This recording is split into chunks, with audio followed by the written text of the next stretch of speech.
Well, it's been 3 weeks, and everything's on fire still in the gaming world. It seems like Yeah, that's and the. it's not slowing down at all. It seems like every time we film one of these, there's another news cycle of massive layoffs and some sort of controversy. But let's start with the Booba Cannon because that one's a little bit more lighthearted. Uh, Relatively speaking, yes. So, for those who don't know, we're talking about Shift Up, the developers behind games like Nikkei and Destiny Child. Their game Stellar Blade is on the way pretty soon. I don't remember the exact release date, but I think it's coming out relatively soon from the day of uh, recording. I can And actually see because I pre-ordered it because you've talked about it okay, so much. April yeah, I twenty haven't just because I sixth. don't own a PlayStation. Otherwise, I absolutely would have. Hopefully, it comes to PC. But probably It'll. not. It might. It might. But Yeah, that's true. Sony's putting their first party. I can see them putting their second party titles. yeah, April 26th. So about a month. A Yeah, little about a over. month. By the time we do our next recording, it'll probably be out. Yeah, probably. Uh, Question so is, will yeah, go ahead. oh yeah. So yeah, with Stellar Blade, I mean, it's mostly been the talk for all its fan service, but honestly, there's been lots of great, like, cool gameplay that's been released. But speaking of someone who's been playing Nikkei, I feel like this game is kind of like what the developers really want to do with their game, Nikkei, in terms of like how they can portray their characters and the fan service, but they really just can't for like an all ages mobile game. Mm-hmm. Just avoid controversies because like with Stellar Blade, they have the ratings that allow them to just do whatever mature stuff they want. So I'm very excited to see what they can do unrestricted. It's very interesting because I've seen so much Nikkei, both from you and like TikTok feeding it to me. And it seems like an interesting concept, but it's not like a gotcha that I would get behind. But like the amount of dedication into the art style and everything that goes into like the story and everything, it seems like they have a lot of great ideas. It's just the gameplay loop just doesn't, fit for me. But Nikkei, it kind of takes, from what I've seen of the trailers and everything, it takes what made Bayonetta feel really cool and the combat feel weighty, uh, and it just ramps up the insanity of the fan service that was like, well, the witch hair can transform into a weapon and all the that kind of stuff from Bayonetta, Wait, but do you just mean for Stellar Blade? I yeah, assume because like Nikkei is like more like what if Nier Automata was like more yeah, fan servicey than it is, but and like, also yeah, like kind of a little more goofy. I think they added a lot more comedy into his game, oh yeah, but but yeah, like, but so like that's a more direct comparison. But you're right, Stellar Blade feels like Bayonetta style, but mm-hmm, like post-apocalypse more than fantasy. Like yeah, sci-fi is like definitely like shift up like it's bread it's and butter. so it's so unique, and I love that like Devil May Cry slash Bayonetta combat and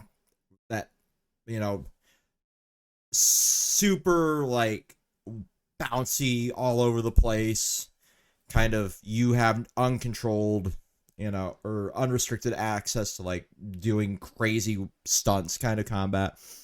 um but like there was a gif that went like somewhat viral on Twitter and it looks like the weapon gets pulled like right out of like her cleavage like straight out of like an anime. I'm like, yes, this is gonna be the perfect like you know I don't want to say like male gaze fucking game, but like it feels like a like almost like Yoko Taro wrote the script for this in a way. um but like Yeah, it's and I mean the devs are also not shy about explaining why they made the game that way. I remember one interview they're like, most of the time you're looking at the backside of a character, and so we wanted to pay extra attention to that detail of that. And that's honestly like what a lot of gamers will say. They're like, "Oh, I play a female character not because I necessarily identify as woman, but just because I like looking at a female character." while I'm playing the game. And honestly, that's a fairly valid reason, especially for games that don't really change much story wise. For Yeah, what character you choose anyway, you might as well pick the one you're more attracted to, if not what you identify closer with. yeah, So I think in this case where you don't have the choice in what character, because it's just the character you play, you might as well make the game attractive. And of course, someday our people have then brought up back the debate of Western development, like they're less focused on making the characters, extremely attractive to look at, and more the gritty realism. So that mm, was a whole thing that came up from it. And I mean, my thing is number one, just let people do whatever creative vision you want, and you can just have whatever preferences you feel like. Because I think both have their place. oh, It, absolutely. we just shouldn't. I think we just shouldn't be so quick to shut down things. It's like, oh, you made an ugly character to be woke. It's like, no, they made an ugly character because you don't find that character particularly attractive. Doesn't mean other people won't. Yeah, Because I'm pretty sure there are people who are just going to look at like Stellar Blade and dismiss it just based on its art style as well. Just like those people will dismiss a gritty game. no, for sure. Like, I'm sure there was a lot of people that just skipped Near Automata for somewhat similar reasons as well, because like it definitely wasn't the most polished looking game, but it also was like all a very beautiful story and there was attractive characters. I feel like there's going to be like two definite sides to this one. There's going to be the side that's like, I'm going to go into this with the sole purpose of making fan art. And there's going to be the type of people that go into it like, this looks really interesting, like visually. And it, from what I've seen, and I've tried to avoid spoilers, I'm trying to dodge two sets of spoilers, this and Final Fantasy. And it is actually a little bit easier when you're banned from Twitter. But Hey, all the benefits to getting off Twitter. it's like also a really interesting time to be on social media in general right now.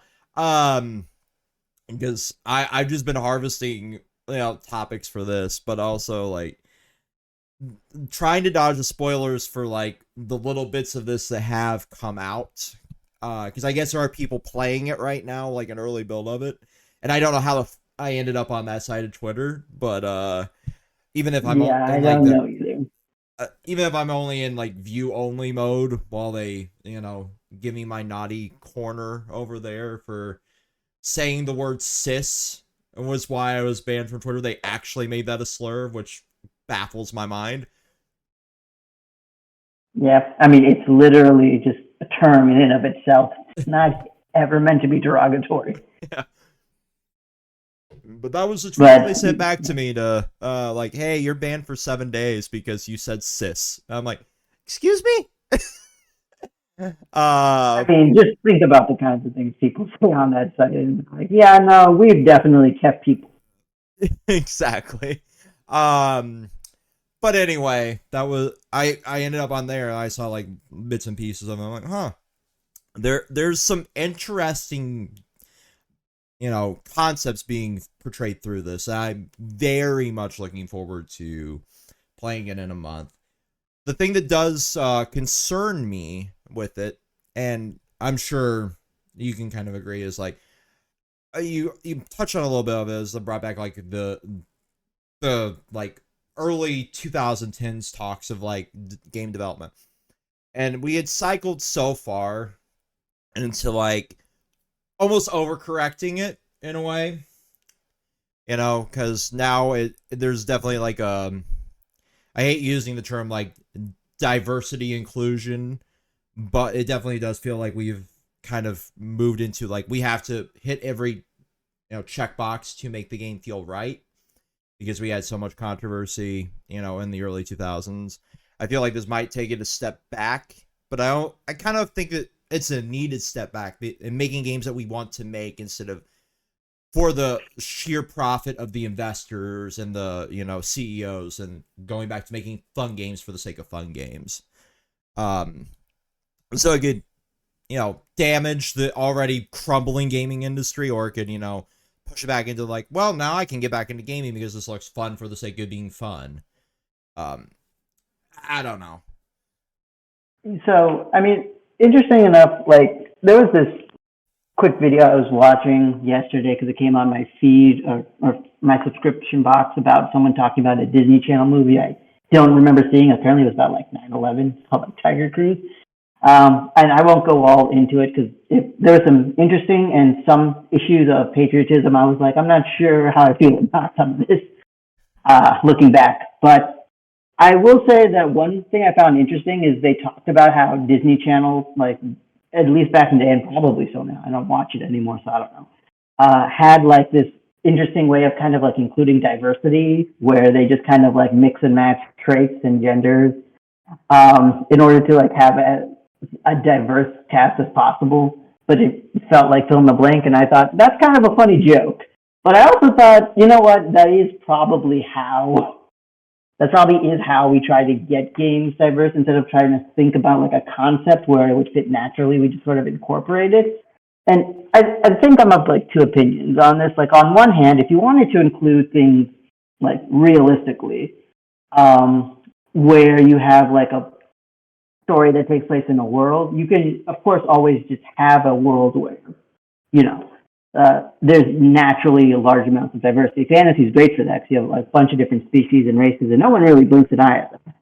But then, on the other hand, if you want to do historical pieces in a country, well, I mean, certain places are just generally going to be more homogenous just based on how things were at the time. So, you know, I feel like how people do diversity matters in terms of like there's a way to do it naturally, but I don't think people are interested in trying to do it naturally so much as just including it on a text box, which sucks. But I think if the alternative is, okay, if we want to do it realistically, there aren't going to be many people of color in this particular story based on its setting or its themes or what we're focusing on. So, I don't know, I guess a little bit of overcorrection, like you said, is probably necessary. But it would be better if at least we embraced like more either more fictional settings or more interesting settings in time where they could have diversity. Because I think someone made a post one time about like a D&D concept where it's like if you take the D&D in like the 1800s or something, it's like you could have like a samurai from Japan and muskets from America. And I think something else from like South America. I forgot what the rest of them were, but it's like, okay, that whole diverse group of people did technically exist in that time period. Considering travel is getting more frequent, it's not impossible. So I thought, yeah, that would be kind of cool. So there are ways to do it, but, you know, I don't think people are really looking for that so much as they're just like, cool, we'll just go into like a historic war where there weren't many women or people of color, but they just kind of put them in there just to kind of show we're the good guys, giving more representation. Yeah, I mean, if you take like historical, like look to Aladdin back when we were growing up, right? That was like how that was that you know setting was in Baghdad, right? There wasn't a half dozen generic white dudes sitting there. There wasn't, you know, traditional African Americans because it was set in the Middle East, right? So like if you looked now, if it would get made, you know, if we made the animated movie now, we would try to see, you know, shoehorn in other for the shareholders. And I hate using the term, but it's true. It is, because Disney is very much like, we want to make as much money as possible because animation is fucking expensive. And I'm not going to sit here and try to deny animation is not expensive, because it is. That's the side of the political argument that gets brought into that side of things that people overlook, is like, of course we want to make as much money as possible because this costs us like a minimum of like $100 million to make and advertise and do all this in. And gaming is arguably just as expensive, as we've seen some of the numbers from like Insomniac and all that came out of the leaks a couple of weeks ago, where it was just in the absurds of millions of dollars and closing in on billions of dollars to make some of these games and to advertise them and to do all this back end work from Sony. So I understand wanting to hit as many checkboxes as possible for profit, even if I do hate that. You know, because I would rather a setting feel more natural and it feel, you know, like it's coming from a place of, you know, culture instead of like for the sake of, you know, turning a CEO into a seventh yacht, as we will get to in a little bit. Speaking of the next topic, and this is the fucking Embracer. Great transition. Embracer Group. Yeah.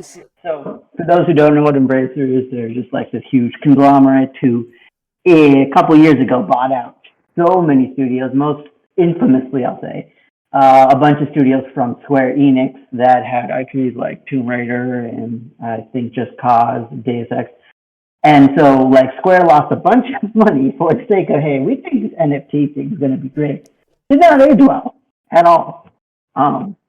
So they were, since they bought so many studios, including like those studios, Gearbox, and a couple other ones you may have heard of, they then lost a bunch of money when the deal fell through, and they've just been trying to recuperate since. So yeah, you can take it. Speaking of Square and NFTs, do you want to guess what the first thing I saw when I opened Final Fantasy VII Rebirth's case was? Please tell me they did not just incorporate some NFT in their collectibles. They were advertising the digital trading card Series 2. Front page in the advertisement. I really thought that we were at the stage where everyone's just like, yeah, we're dropping this like a No, I'll put a picture in the chat in a second. Because it's sitting here on my desk. But yeah, no. Yeah, because I remember that coming with Final Fantasy VII, and I'm like, man, that sucks. I completely forgot that was a thing. I was hoping it got dropped because, like, everything I've been hearing about Final Fantasy VII has been great. It is fucking phenomenal. I sat down. I've been playing through Final Fantasy VII Remake on my PC again, and because I never really like finished sweeping up all the achievements on it. I don't plan on like doing the squat challenge and all that, but like it was the first thing when I opened that case. And I'm like, you have got to be kidding me. They have learned 0 lessons in the last year and a half. But I'll give Embracer credit for one thing, and you said it really well here. It's they were at least like, yeah, we want shareholders first here. Yeah, they verbatim said that, and you know, again, that is, it's like we know, but thank you for saying that. Thank you for saying the quiet part out loud. There was like this recent. I mean, I'm just gonna quickly like asterisk this, but like there was a bunch of Sega news that came out yesterday. I didn't include it because we had too much to talk about already. So they have like a new guy who's like head of transmedia strategy because they realize how popular Sonic's been doing with transmedia. So like, hey, we need a guy to help us do that with all our IP. So they got a guy from Disney, I think, and he said it's like, man, I'm looking forward to helping get these other Sega IP up there, and also we're going to put our players and consumers first. I'm like, that's great PR talk, man. I don't believe you. No, not at all. A Disney guy going to another giant media conglomerate, I don't buy it for a second, but you know, that'll be interesting to see. I'm sure he'll do still a good job, hopefully, but yeah. Oh, okay, you posted something in topics. I assume it's the picture. Yeah. Oh, okay. Here. Wow. Yeah. Well, yeah. I mean, I guess let's just hope it fails. That's all we can say. Yeah, I'm hoping it fails. It definitely seems like it's one of the least popular things because I do kind of keep an eye on like the Square Enix store, because I am a simp for anything Final Fantasy or Kingdom Hearts related. So I spend way too much money on that site. But yeah, it doesn't seem to be doing super well, which is good. Maybe they'll abandon it. But in the midst of all these like things that were, you know, gutted, they canceled a Deus Ex project. I believe Thief was one of them. It also got canceled quietly, which is a game I was actually looking forward to as somebody that grew up with the Thief franchise. And the remake that came out on PS3 was actually pretty good for what it was. I was hoping they'd continue that, but they never did. Um, there was one interesting tidbit that I saw floating around. Um, the voice actor for Adam Jensen, who was in the 2010s Deus Ex games, was told to quietly stop talking about the role. And, you know, I'm like, excuse me? How do you dictate what characters your former cast can talk about? Yeah, I don't understand that either. Because like voice actors, like when I see them use their voices like outside of work for things like promos and it makes me think, okay, so they have some level of right to do this, which is nice because like I'm sure for any other creative, like being able to use their art when they don't fully own what they made as much anymore, which this isn't totally related to a gaming podcast, but we saw a lot of animators come out and say how hard it was for them to get their original works from the people they sold it to. So yeah, it's nice that voice actors are able to do that. So I don't understand that at all. Yeah, I could understand if they were like going around and saying stuff that was counter to the culture of the company, maybe because it's technically that company's character, right? Yeah, but even then, I've seen people like say inappropriate things with their voices of child characters. People find that stuff funny. Yeah, I mean, I paid like 20 or maybe it was $50 to the voice actor of Bishamon from fucking Noragami to talk trash to me as fucking Yato because it was in character and it was kind of funny for a bit for a video, right? But like I wasn't going to like say,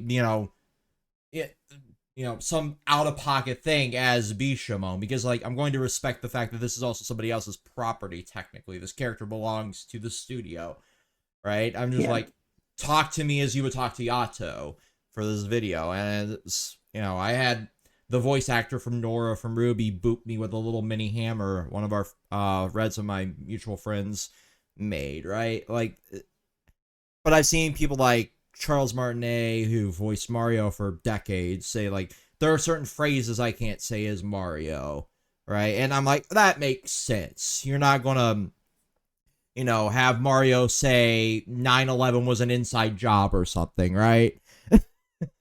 Like there's going to be limits to what you can say as a character, but the way the voice actor for Adam Jensen was saying, he's not even allowed to like reference that he was this in character anymore.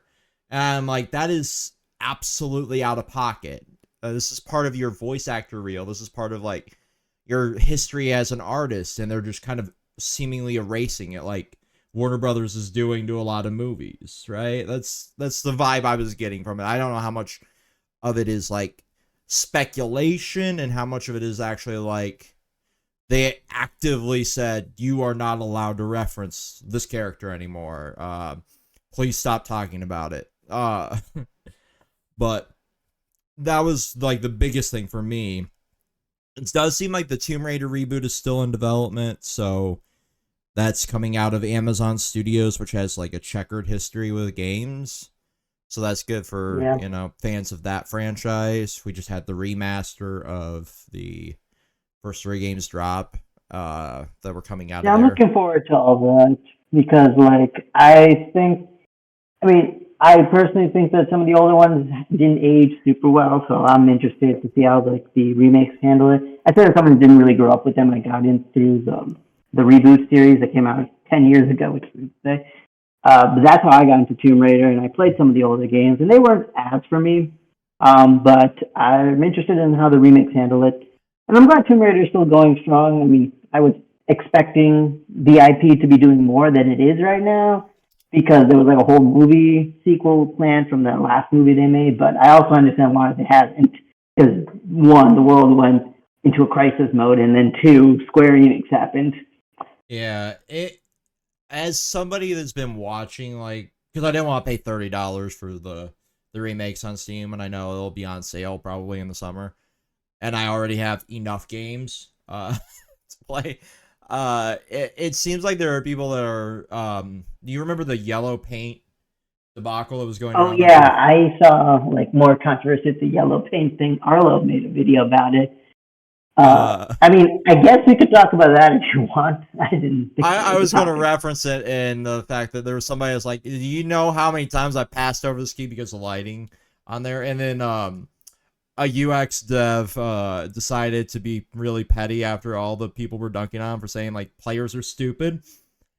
And he just like, here, I'll help you. And he found the key in the level and just painted around it with yellow paint in Photoshop. I'm like, But the yes. thing is, it is true. Like, aside from accessibility, which is always a thing people forget about, like, sometimes you just have to make things super obvious because they play tested the game and people still messed up. Mm-hmm. Like, even in real life, there are examples of, like, times where it's like, there's no indication of why you have to do this or do that. This And is it's true why that we there's live a in a time hot where you have copy morning. walkthroughs and, like, Let's Plays. So, I mean, I think there are ways to, again, maybe do it a little bit more naturally. Like God of War, I really like the way they did it. They incorporated it into their story, too. Mm-hmm. And Horizon Zero Dawn has, like, their own, like, sci-fi mechanism for it. But, so there are ways to kind of do it naturally, but let's be honest, a lot of us will still just recognize it for what it is. Like, even if they incorporate in the UI where it's like a quest marker or a map marker, like that's not a natural thing. That's a thing that the game's saying, hey, go here, do this. There's stuff here to do. Mm-hmm. So I don't know. I think it's not as big a deal as people are saying. I get But that it's gotten a little silly in like how much of the world is painted yellow, but also it's painted yellow because it's a neutral color that doesn't have as high of a risk of color blindness, which is something I learned when I actually did take a couple design classes, and it was actually kind of eye-opening for me. And I'm like, really? That's an odd choice because I've always heard like red and green color blindness, and then there's blue that is also affected by it. But I never thought like yellow as the neutral color, and that being why it was chosen. And this was like, yeah, I've also seen white, but yeah, mm-hmm, basically they're colors that just are less likely to be. right. And it was kind of like, huh, now I understand why so many things are out there. And this was like early 2010s when I took this class, like right out of high school. Because I had originally wanted to go into game design, and I realized like how shit I am at certain programming languages. I'm like, I'd never make it in this field. Yeah. No, I'm with you on that. Like, I remember like learning some programming in high school just because I really like computers, and I did think about going to like computer engineering or something. But mhm. coding is a pain. Oh Like, as much yeah. as like the stuff I'm doing now isn't necessarily easy, like I at least feel more reliable in like my knowledge of okay, I have an idea of what to do, and it's likely going to work. Versus programmers like I forgot the period Yeah. and now everything's broken. Where in this 7,000 lines of code did I forget the period? And honestly, that's not even the worst part. I hate it when it's like execute the program, didn't work, click around, move my cursor, still not saying anything, execute again, it works. I'm like, I didn't do jack. Yep. I had that happen quite a few times. And I'm like, I mean, it works about 75% of the time, so that's good enough to pass, right? I um, mean, it's worse than like, at least I understand turning your devices on and off at least does stuff. I don't understand how clicking execute at a different point in space time somehow. but like, that's why a lot of people use like the yellows and the whites, and I found it funny that like this dude who got dunked on for weeks on Twitter is just like, I'm gonna be just as petty to them, Yeah, and which make is them valid. understand. But yeah, there's lovely little issue with Xbox here that I put in this as well. And this is where I kind of draw my like Game Pass isn't as great as everybody wants to say it is sometimes. Because there's tiers to Game Pass, right? Just like there's tiers to PlayStation Plus. Yep. Um and it looks, and I'm going to gather that this is going to be how like all of the Activision titles like get handled. Because they confirmed that Diablo 4 isn't going to hit Game Pass Core, it's only going to hit Game Pass, the premium, which I understand a little bit more because, it's a live service game technically. You're going to want people that are more chronically online to be playing it versus like those that log in and then log out. But at the same time, I find like tiering this is what kind of led people to dunk on PlayStation Plus. And I fully agree because PlayStation Plus's tiers are absolutely asinine. Because you're locking 25-year-old games behind like your highest tier. And then there's Nintendo who does it with like drip feeding their content, but I don't know what's worse. I will say, like, I usually Game Pass is probably the better one, just because most of the time, the only reason you'd be locked out of something is if you're not paying for like the highest tier that gets you like xCloud, whatever they call it now, and like that. There's certain games that it's like if you don't have the device, you can't play it. But other than that, like you basically have access to like everything if you have like a PC and or a console. Right. I go. And I mean, there'll be certain titles you can't get if you don't have the console. So it's not like it's perfect. But I think that even with what they did here with Diablo, I mean, it sets a weird precedent. But I still think Microsoft is probably like the least evil in how they do their. I mean, thing. I can kind of side with Nintendo a little more here because like you're paying $50 a year, right? Versus you're paying, I think it's like $21 a month for Game Pass Premium now, or Game Pass Ultimate. Is it 21 now? It used to be like 17 or 15 or something. It's 21.19 here in Michigan with tax because it just came out on my checking account. It just came out on my checking account today. But it's like I get that there's like 1,000 titles in there, but like it's crazy to think like this is something that used to cost me $10 a month. Because it was Xbox Live Gold originally. But I do agree like there's more value there than your generic like Nintendo where they roll out 4 games every 3 months. Right? Yeah. And I think Xbox, I mean, maybe this sounds like me apologizing for the corporation, but just from a value standpoint, I think having day and date, like new releases, is still like worth it because like Nintendo doesn't do that. Sony doesn't really do that yet. So I think them being a little more expensive makes sense. I don't know why Sony's pricing is just because they can get away with it. Yeah, $119 a year for maybe 3 games day and date and a bunch of other random bullshit. They literally told us they're not having any first party the whole year. So which actually made me want to fucking jump off a cliff. I'm like, are you kidding me?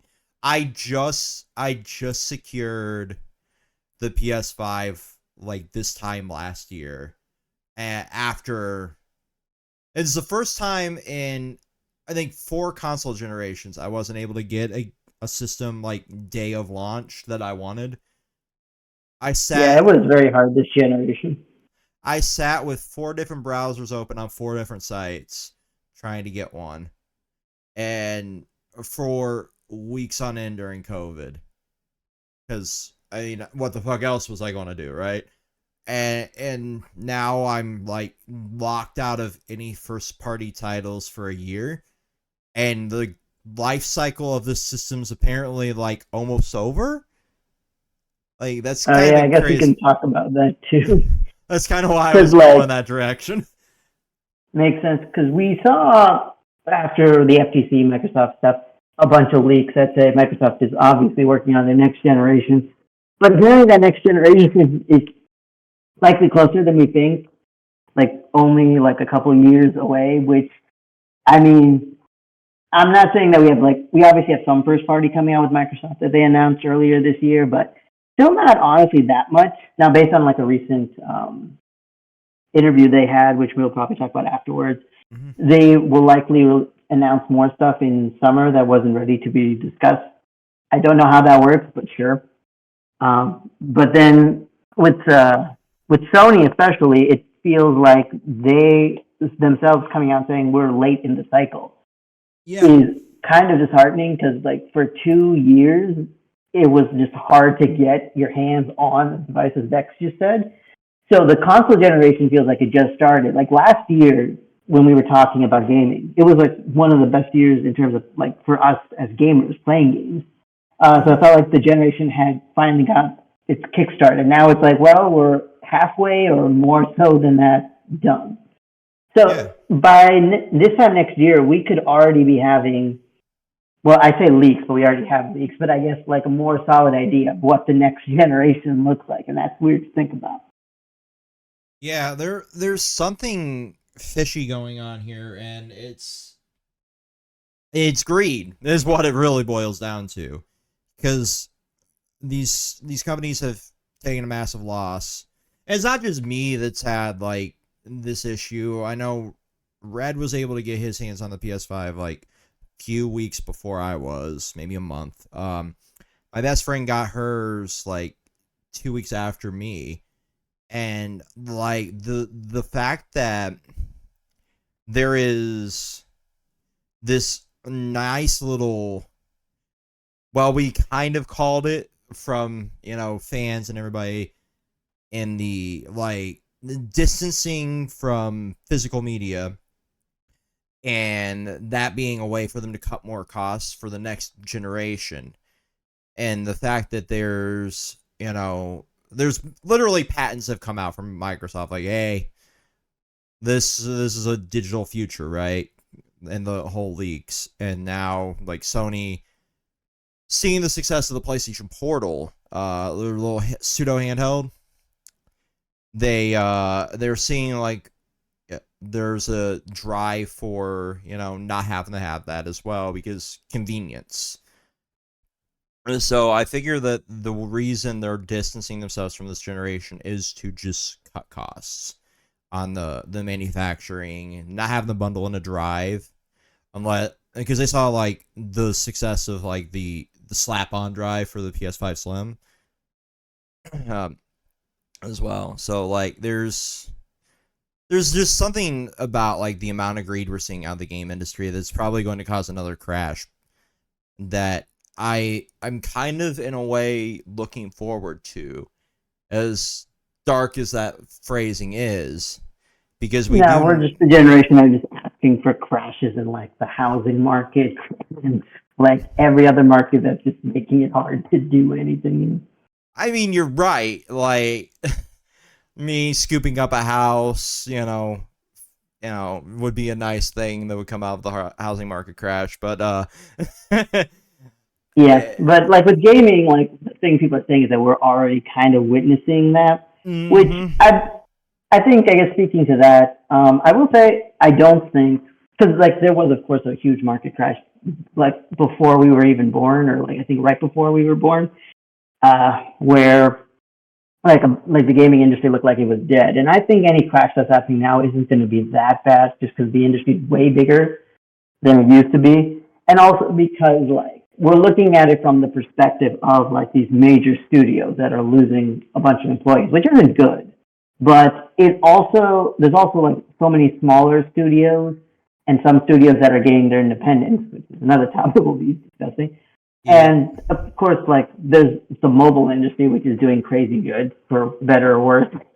So I think there'll still be games around. But the issue is right now we're going to be seeing a whole shift in like what kinds of games are going to be released, which it might mean that we're not going to get as many like huge AAA games like Final Fantasy VII Rebirth, which we talked about. We'll probably see less of like those types of games, and probably much more smaller scale things. That's my guess, because I think some of the more medium scale games are seeing success more just because like you sell or you invest less money into them because they don't require as much, and then you get a fair profit if they do well. Like the Team Asano, the people who make Bravely Default, they came out and said it's like, hey, we're making stuff in the Bravely series and we'll let you know what's coming out. They probably can't yet because Nintendo's still delaying their console for the next year, according to rumors. Mm-hmm. And I mean, I think the sad thing about like AAA gaming going in this direction, even though I don't mind smaller scale games, is just that recently Sega, they also had like some interviews from the Sonic developers, and they said it's like, oh, we're glad that the last game did well. We don't think we're quite AAA yet, but we're hoping to get there pretty soon with our next entry. And I'm thinking to myself, if you told me this like when Sonic Frontiers came out, I'd be so happy just to like think about a AAA Sonic game. But now in the current year of 2024, I'm thinking, okay, the AAA industry is not looking good. Maybe we Right. don't need to go too crazy with that, but at the same time, I would love to see a Sonic game with like the investment that other like major IPs get, because if you people have compared like the dev counts, like Frontiers, which was like 120, and that's not all programmers, that's including designers, artists, and even marketing teams. And then you have like Breath of the Wild and like Mario, which are compared to, and they have like twice to three times the amount of people on their teams. So I would love the amount of investment in Sonic as those games get, because that would be great for me. But at the same time, I'm not sure I see an industry where that's like a safe thing to do. Yeah, I So mean, if you look to, I guess, like, the closest thing to a AAA title from Sega at the moment would be probably the Yakuza slash Like a Dragon series, yeah, and which, even that is honestly not quite there. But yeah, that would be the closest thing we got. Like Persona, in a few instances, get close. yeah, I mean, oh, I keep forgetting that, like, Persona is technically a Sega title. Yes, Uh, Atlas game. Yes. but, like, it's, that would probably be the closest to it, considering, like, how much they pump that shit out. Uh, but at the same time, Mm-hmm. like, none of those seem to be, like, massive profit for them, right? As wild as that is to think about, like, the Persona franchise probably gets the closest, but also they have so many different branches to that franchise that it can sustain itself like that. Whereas Sonic, you get one, maybe two games every few years. And That's true. I mean, nowadays that's true. But Sonic is actually still like honestly relatively profitable. Because I've actually looked into like the data of that because I'm that kind of fan. So they do still make amount of money, and I think part of that is yes, the big games we only get so many a year because now they're focusing on producing less games and like bigger games when they release. But also we do still have like mobile titles which do like give us a lot of money. There's like millions of people who play those games. They recently came out with another one on Apple Arcade, and mhm. there's some leaks of mobile games coming out that are all but confirmed at this point.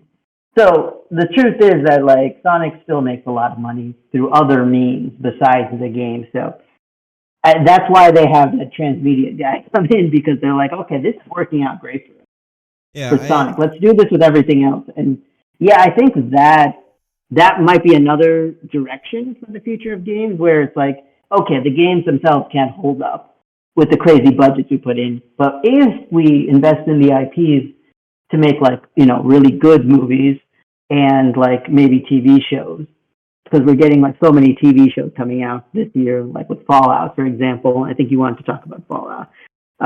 And that I think that will allow those IPs to flourish and then get those big games, because the games don't need to sustain the IP by itself.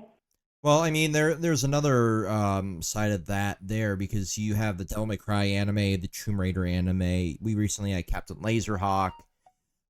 We had all these other like massive, franchises getting their um like TV shows, and like you said, Fallout comes out in a few, I think April actually. Like early April for that one, and then you have the Halo TV series, which exists. Yeah, Um, getting another season. it's getting a season 3. Yep. Oh, please slit my throat. Oh wait, no, we're talking about season two. No, that's on. That's happening. The definitely Oh, has I all the thought there was qual. another season coming out. Let's check actually, because I thought I heard that there was another like YouTube short that came out. Please Let's cancel it. see. Please cancel it. Okay, yeah, no. Season 2 is what just came out, so Yeah. yeah, I don't know if they said season As the 3. resident Halo fan in this call, please cancel it. Like, it doesn't need to happen again. I'm sorry. Yeah, It has all the qualifications of a TV show and none of the soul of Halo. Unfortunate. Oh wait, whoops. That actually sounds better. I don't know what you did there. Oh, I went back to the Opera browser, which wasn't working before. Okay. Should I just stay on here? Yeah, well, that's a lot crisper audio. What the hell? Okay. For people who don't know, behind the scenes thing, we usually record like this, where I just open up like the Opera Discord tab, which is very handy. But it wasn't working at all. But maybe it was something on the OBS that you changed. I don't know. Nope. I'm sitting looking at the Discord chat on that side. Okay, I don't know. Whatever. We got this working. Sorry for the bad audio from the first part. Yeah. Welcome to Kontrolled Khaos, where we are professionals. Yeah, absolutely. But no, like there's a lot to be said about like that transmedia idea of moving forward. It's crazy to think about like on the Fallout side of things. Like you have Fallout 76, which was commercially panned for the first few years of its existence, and it's having like a little resurgence now, kind of like No Man's Sky. It'll never recover fully, but it also had like some great ideas in it for the franchise, and then you had things like Fallout Shelter for the mobile side of things, which was loved. So much so that the Westworld game like copied it down to the code. Remember that controversy? Now, Yeah, didn't know that. yeah. There was a Westworld game that was basically just like a asset flip of it, I guess would be the best way to put it. And Bethesda's I guess it would be. Bethesda's like, we know you stole our code because it even has the bugs that our game has in it. Yeah, it's like that's why we have bugs to thumbprint our games. I'm like, of all the Bethesda things, that is a beautiful thing to put out there into the open. Like, yeah, we know you stole our code because it's got our bugs. I just died laughing. It's like my senior year of college that was coming out. But we like that's something to think about like moving forward, and I love the idea of having like more quality movies like the Mario movie, the Sonic movie, and less crappy projects like the Halo TV show. Yeah, but I mean, the other problem with it is because, again, speaking to these video game topics, there's also like a Borderlands thing that's coming out, and I'm not a huge Borderlands guy. I played some of 2 with my best friend who loves the series, and a little bit of 1. But like apparently people aren't super big on the casting, and the trailers have not looked so great, and the PR has been like, yeah, we want to make our own thing, and it's like, okay, I don't know how this will turn out because again. That could go either way. So there's going to be projects. You have a dude who's 5'3" playing a dude that's supposed to be 6'1". Yeah, speaking as someone who's about that height, 5'3", like I should not be playing any character that's supposed to be taller than me, unless it's a joke. So yeah, with all these game projects, I feel like same with games, there will be like ones that aren't good, ones that will be like surprisingly good. Which, that's just how everything works. But I think the idea of like games, like getting more support from outside and also like more multi-platform releases based on like how Phil Spencer himself like talked about it in like the last press meeting that Xbox released is a good idea just for like games to kind of sustain itself like while going forward. But at the same time, I think there needs to be some practice changes because gaming, AAA gaming as it stands, is not sustainable. Because Insomniac released like Spider-Man, and it was like considered one of the best games like released last year among the games that were already amazing. Nominated for Game. They had to like let go of so many people while having so many projects in the works. Nominated for Game of the Year is not a qualifier for keeping your job anymore. Yeah. Which is crazy. We saw the numbers and they just did not like it was just too expensive to make. And Ratchet and Clank, like I heard so many good things about that game that I figured it's like, oh cool, like that's just a whole platformer series that I guess I'm just missing out on, and I probably am still. But it just did not make them enough money to justify it. Sunset Overdrive, which is an IP I was always praying for them to come back, even if it is on like PlayStation platform now. That lost a lot of money, so It that made sequel's all never of like happening. $100, and I'm like, yeah, it makes sense why they didn't make a sequel, even though they left it open to make a sequel.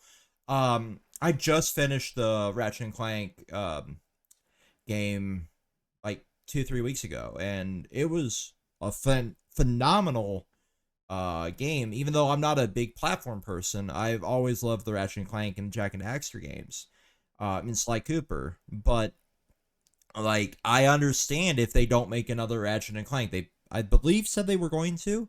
Yeah, the Uh, leaks say have that, and it's like their only non-Marvel project, mhm. so fingers crossed for that.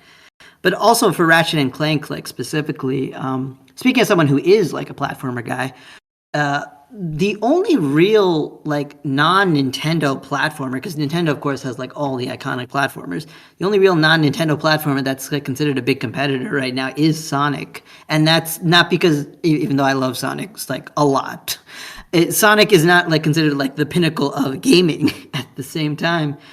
And it's just successful because of the IP, because of how it's been used in other ways. And hopefully that changes with the next games as well. But at the same time, I'm hoping that Ratchet and Clank, that Toys for Bob, when they come out with what they have, will have more competitive platformers out there. Because there are some good platformers, but they just aren't, they're just either indie platformers that not many people have tried or played out, or they are platformers that just haven't had much success, apparently. Yeah, I mean, there's like a Hat in Time, there's Celeste, there's, things like Oh yeah, I've played all of them, Ukulele, and they're great. Yeah, but Ukulele was not as good, but I liked it. yeah, but like they Um, exist out there, and I swear, like, Ukulele is on like every third Humble Bundle, it seems like. Um, yeah. because they want people to play this game, I guess, so they can make like a sequel to it. Because they made a DLC, The Impossible Layer. Uh, Wait, and no, I thought that was a separate game. That's not DLC, right? I'm pretty Possible. sure, it was like an expansion pack style DLC. Oh, I thought it was a separate game entry because it felt like a totally different style. Yeah, But it yeah, I could haven't be. played that one yet. It could be. I But could just be, misinterpreting but it. yeah, But there's like a lot of cool indie platformers mhm, out there, and I mean, we didn't even talk about like more like the Metroidvania style ones. God, Um, like, there's a lot of those, but there aren't many like triple A out again outside Nintendo and Sonic. And even Sonic's barely triple A by the standards of the developers themselves, because mhm. there was a whole interview about that.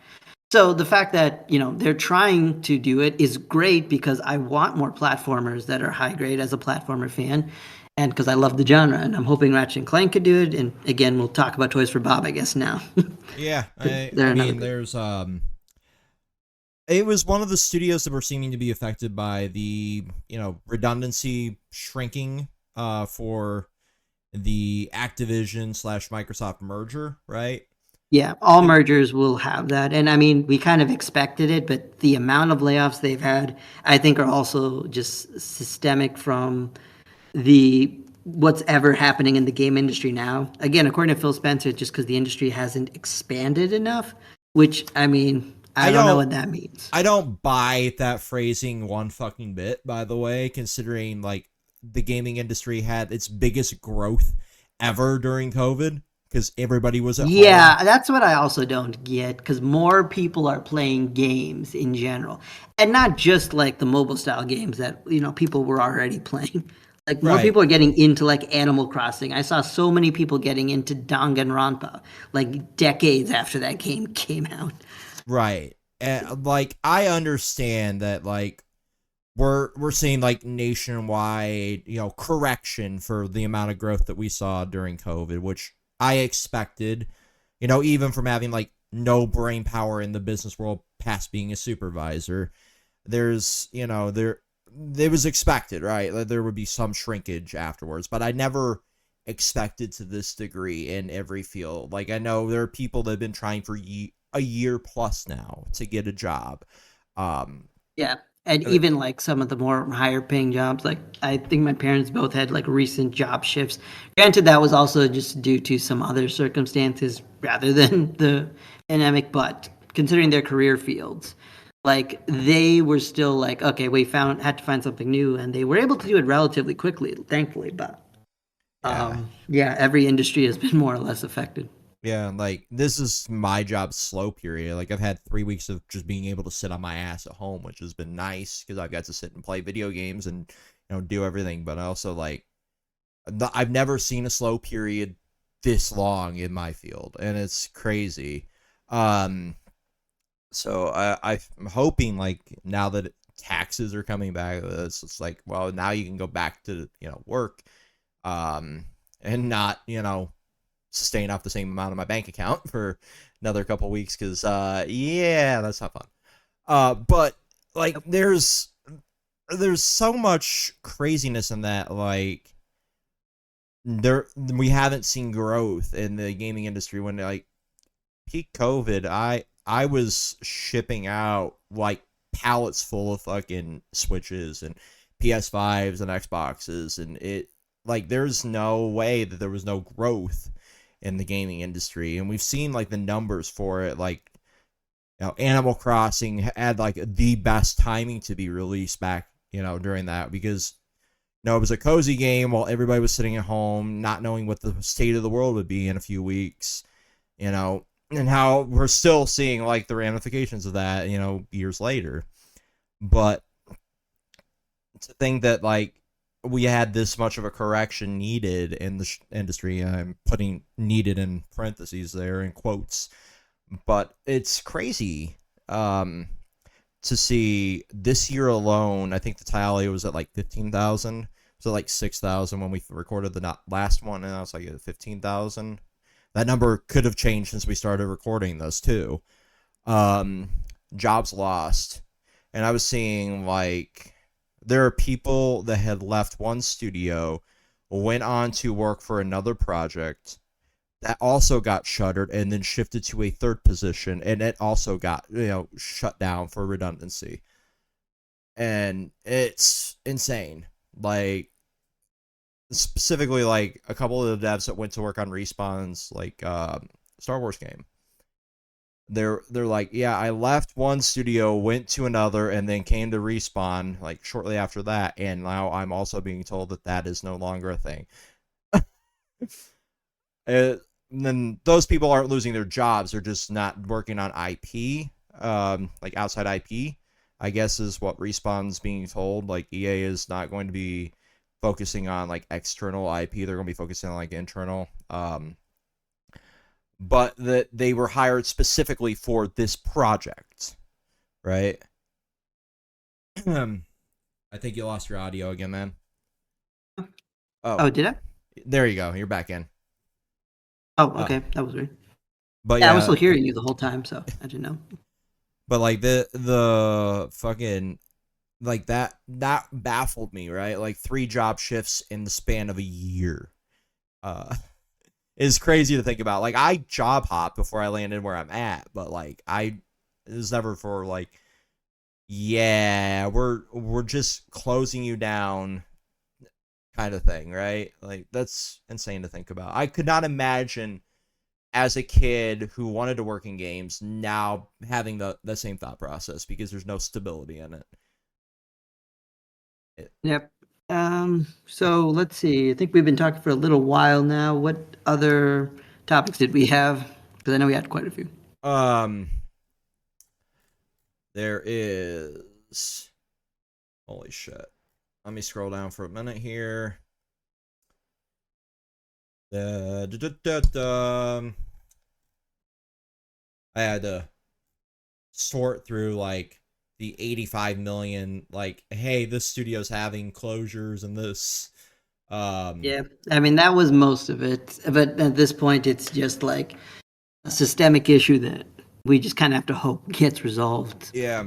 And and I also just like gotta feel bad for those people who are been studying for game dev like for a long time, or people who are looking forward to like getting into gaming, maybe going about to choose what to study. And yeah, it's gonna be a very weird period in the industry for the Yeah. next couple of So years. it's 3 that are actually leaving Embracer. Um or two. Gearbox is closing in on the sale, and Saber Yeah. was the other one. Who's Yep. working Saber. on KOTOR remake, Warhammer 40K Space Marine. Yeah, and based on what I've heard, like they might still be able to work on that somehow, which I'm not entirely sure how that works. Maybe that's just how the deal. Because like when I heard about Toys for Bob yesterday, I was thinking to myself, it's like, okay, but all their IPs still belong to Microsoft. And so I thought it's like that makes sense why they're still planning on working with Microsoft Mhm. on probably said IPs. And I think best case scenario is that they become like a second party, Mhm. which still would allow them to technically release titles onto other platforms, but then Microsoft would hopefully be more willing to lend the IPs that they are known for working on than compared to like a third party. And the reason I say that is just because of what happened with Platinum Games, which for those who Mhm. don't know what I'm talking about when I say that, like Scalebound was like a huge game that I think really got my interest with the Xbox platform. Mhm. Didn't go through. But now we're in a time where both sides took some share of the blame. But Platinum Games, you would sometimes see them literally reaching out to Phil Spencer through some interview saying, it's like, come on, Phil, give us a second chance. We can do Scalebound. And it's like, okay, this is sad. So Yeah, I can understand Microsoft not entrusting IPs as much to third parties. yeah. Uh, I love the idea of Scalebound, but it was so ambitious that like now in the state of the fucking game industry, I don't think that that would be a feasible project for any investor. Um, yeah, and I can't blame them as sad as that is, because like I still want like really cool games and interesting concepts to come out, but it does seem like the best thing to do is like, okay, we're gonna come out with creative stuff, but they're gonna be smaller scale creative stuff for a mhm. while. And Yeah, I'm okay with that. it's Just like let kind of Team like Asano make more stuff. Let them come out with Dragon Quest remakes and Bravely Defaults and Triangle Strategies. We get games like that out. yeah. But with Saber, they were a part of THQ's bundle that got sold in, so that's why I'm kind of like, how would that work? Yeah, I Cause don't know either. I also don't understand how the Tomb Raider IP is handling through Amazon. But you know what? Someone that's somewhere who has way more money than any of us will have was able to get all that set up. I'm I'm sure. assuming it's just like a publishing thing, so they would get like exclusive rights to maybe the movie. Was how that was handled, considering like how deep Amazon's going into the streaming wars now. You look at things like the Rings of Power, how big that was for them to push, and every fucking episode of that cost like multiple millions of dollars to film, and it, even as a Lord of the Rings fan, it was a pile of shit. Um, but it was a huge investment for them. I would assume like that's similar for like Tomb Raider. But Yeah, I'm kind Saber, of for the streaming wars. I'm just kind of hoping for that collapse, frankly, because like I mean, right now, like all the streaming services that are like, yeah, we can't really sustain this are looking for mergers, which is a whole other problem. But like with Netflix, for example, like some of those mobile Sonic games I was kind of alluding to earlier in a discussion, like one of them is theoretically going into the Netflix gaming service, which is a thing that exists. And I'm like, that's great. I'm not signing back up for Netflix though. So I'm waiting for Netflix to just like not be a thing. And then maybe I'll get it. like Netflix, I could see existing the longest. Strangely, it and Yeah, Amazon. that's the sad part because like they've been increasing their prices and increasing subscriber count, and I'm like, the math isn't mathing here, but okay. I'm assuming like people are leaving like their Peacocks and their Hulus and all of that behind. Because Probably. It's the only way that really makes sense. like with things like Peacock, like I could can it and then go back when I want to see something that's on there. Same with like Apple TV. Like I recently canceled it again because like there's nothing on there that I want to watch at the moment, so it saves me $6 a month. But like the fact that both fucking Netflix and Crunchyroll have a game service now is hilarious to me. Because like those are two things you're like, huh? On what planet does this make sense? I guess like Yeah. Crunchyroll makes more sense because anime and a lot of games are anime inspired. But like, Yeah, there's that. But then at the same time, like you said, it's still kind of silly, Yeah. especially like when you think about like Crunchyroll, like really is not doing a very good job with their game service. Like with Netflix, I think the idea is that They can tie in much other like shows. how Game Pass is described as the Netflix of gaming. Hmm. So Netflix can literally just have games where people are like, you're paying a stupid amount of money for like shows that are sometimes great, sometimes not good, but mostly you're just watching the same stuff you've always been watching. So you might as well just get some games to play along with that. Yeah. You So like it's basically the Stranger same thing. Things? You like Stranger Things? Here's a pseudo XCOM game based around Stranger Things. Consume, please. We need more money. The thing is, Uh, though, the more Game Pass and Netflix games expands, like the more like services like Apple will mhm. have to contend with these services trying to get like free from their iOS platform because Apple is not very friendly towards like people outside their platform. I love that Epic kind of won in a way, but also didn't win.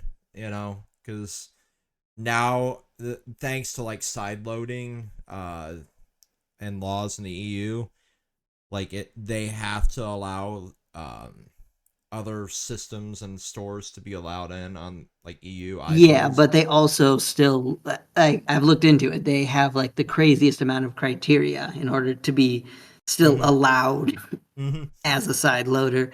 It's So yeah, I mean they're insane. not making it easy, No, they're not. but They also got and it's also around. just the EU also. Mm, So they got around the whole like having to change to USB-C by making like Apple certified USB-C cords. And I'm like, of course which you did. that's the dumbest thing I've ever heard. It's like, is this port certified through Apple? It's like, what are you talking about? Because I bought AirPods with the gift card I was given during Christmas. I made sure it was USB-C. And like the difference between charging from because I wanted to test it. Because of course I did. My background's in tech. I bought like the Apple USB-C cable and Apple charging brick. And then I used like my one for my S23 Ultra, and the difference in charging is hilarious because it's a lot different than you would think. It's almost like they have a way of throttling it through. I feel like they have to because like I started even using different Apple chargers like through like different ports has changed the amount of charging. But that I kind of expected more Mhm. than whatever they're doing now. Right, because like it charged my because I drained my AirPods for to test it. I I to like 0%, like made sure they were both dead, charged it on like my S23 Ultra's charger, which is just generic Samsung quick charger. Like 3 hours. The Apple certified one, it charged it in an hour. I'm like, you've got to be fucking kidding me. I almost want to tear apart the case to my AirPods just to figure out what the hell they did. But I realized like my engineering side is not going to be able to reassemble it. uh Apple's crazy. But there's one other interesting aspect to the whole Toys for Bob side of this, right? Cycling back to that. Um Yep. and it's games like Crash Team Rumble, right? And Ah, this is something that I kind of expected when I saw it as well. And this is a game nobody asked for, by the way. Like literally nobody. It's I guess the best way to put it is it's kind of like I never played it. So it seems like it's kind of like a Rumbleverse party animal style game. Um from what I was viewing of it before this. And I like the idea of throwing all of your content into one final battle pass for players, right? But and making that battle pass free. But like Rumbleverse, that was the sign of EOL for that game, right? Into life. So there's the possibility that this game could be another $30-$40 coaster and like a couple months. depending on if they want to sustain it at Activision, right? And I don't figure this is a very popular game, like, at all. Because I had only heard Yeah, I about mean, it. when I was looking through like the reactions, there were some people who were a little upset, but most people didn't really care. And a lot of us just understood that this was going to happen, especially with like Toys for Bob going independent. They probably couldn't sustain it anyhow. And Microsoft might just not have any interest in it. There's the sad part about like the industry as a whole too, right? Is because as we shift towards more live service, things like, I think the player count last week for Suicide Squad Kill the Justice League was like 6,000 players total on Steam. Like, arguably, like, how long will that game survive, right? Think about it for, more than 2 seconds, and you'll realize, like, even with all the ideas that Rocksteady had for something like that, would it be worth supporting with player count that low on one of your major platforms, right?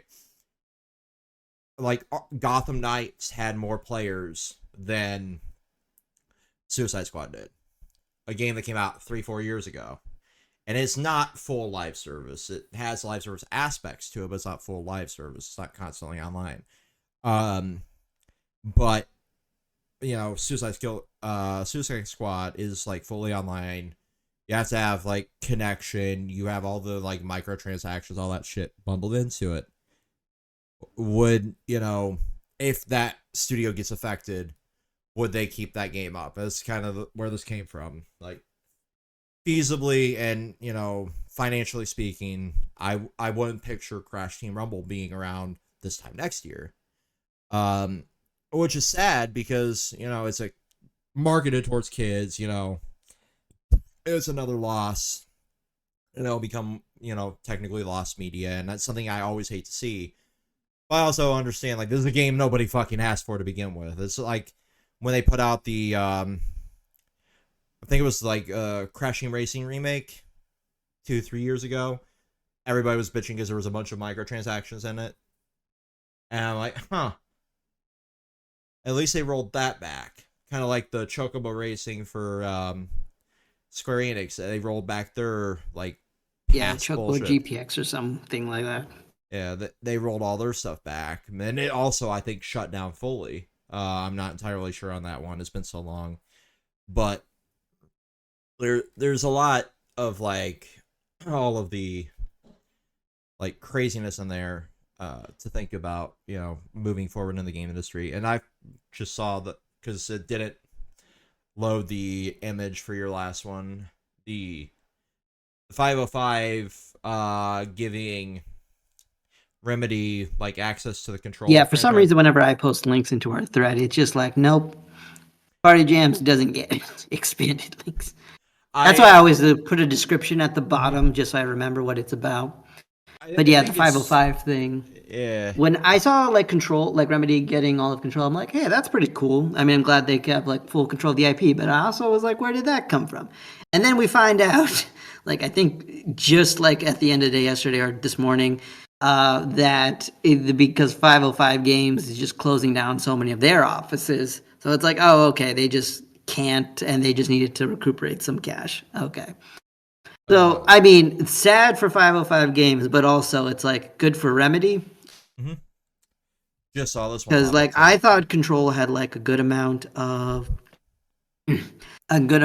potential for like an IP, like, and I thought a lot of people seemed to really like it, and I think it came on Game Pass and it got more popular. Yeah.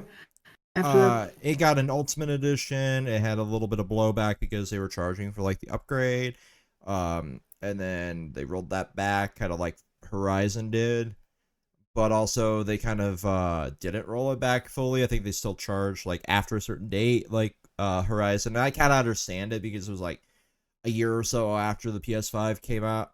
Like, I understand like giving free launches at the beginning or free upgrades at the beginning, but like I also understand like wanting to get a little bit of profit back, kind of thing. But there's that game was so good. Like, the map sucked. I'll give people that. But like overall, that game was so fucking good. Um, it was one of the more fun things I played during COVID. And I really love the idea of the shared universe that Remedy's put out, and now they have full control over another one of their parts that kind of helped launch it, so to speak. So I'm really happy for them there, and I know they're working on a sequel to it as well, and this makes that so much easier.